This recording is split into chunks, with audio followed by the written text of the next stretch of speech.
Breaking news today. To restore the grain deal in the Black Sea, Pope Francis has urged Russia. In order to facilitate the export of Ukraine's grain, Pope Francis urged Russia to reinstate the Black Sea grain deal. During his weekly Angelus message on Sunday, the Pope issued the appeal. To guarantee the supply of Ukraine's grains to the West and to African nations, Turkey and the United Nations mediated the Black Sea Grain Initiative. On July 17, Russia said it would not renew the agreement because the delay was hurting its exports. Grain is a major export for both Russia and Ukraine. The Pope called on Russian authorities to reverse a decision that had allowed Ukraine to export grain through Russian ports while at war. I beg my brothers, the Russian Federation's authorities, to revive the Black Sea Initiative and safe transport of grain as possible, Francis was quoted as saying by Reuters. He pleaded with the congregation to keep praying for peace in Ukraine. Reports indicate that since Russia pulled out of the deal, wheat prices around the world have skyrocketed. Russia has claimed that poor countries have not received enough grain aid. Russian President Vladimir Putin made a free grain offer to 6 African countries at the recent Russia-Africa summit. Putin claimed Russia could replace Ukraine as a grain supplier to African countries. Burkina Faso, Zimbabwe, Mali, Somalia, the Central African Republic, and Eritrea were reportedly on Putin's list of countries to receive free grain. Putin claimed Russia would be able to supply grains in 3 to 4 months, and he offered each country free delivery of between 25 and 50,000 metric tons of grain. A senior Saudi official told S&P Global Commodity on July 30 that peace talks between Ukraine and Russia would be held in the western coastal city of Jeddah in early August.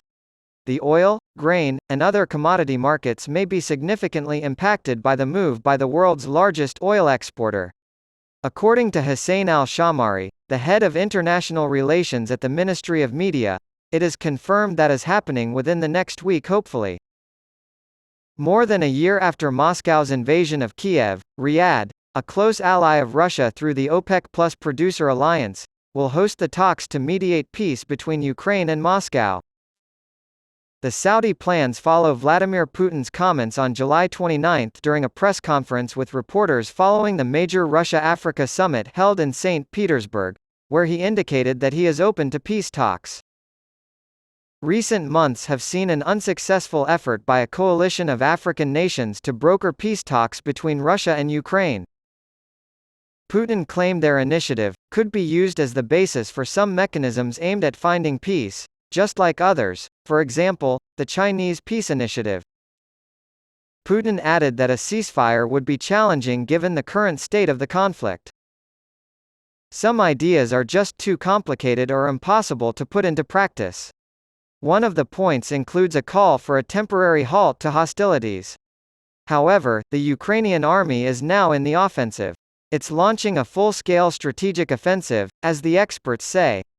Since we are under attack, we cannot call a truce, he declared. Russia's invasion of Ukraine in February 2022 prompted severe economic punishment from the West. If the conflict in Ukraine is resolved, many of the sanctions against Russia could be lifted, including the European Union's ban on oil imports and the Group of Seven's price cap on Russian oil. The war has also impacted the cost of natural gas and liquefied natural gas, LNG. It is unknown how quickly sanctions could be lifted or what effect that would have on trade. As a result of the conflict, many Western countries have implemented policies to wean themselves off of Russian imports for good. According to Shamari, further information about the peace summit is currently unavailable. The Wall Street Journal broke the news of the talks, naming Indonesia, Egypt, Mexico, Chile, and Zambia among the roughly 30 countries invited to participate. The newspaper claims that representatives from the UK, South Africa, Poland, and the European Union will be present. It was also mentioned that U.S. National Security Advisor Jake Sullivan would be present.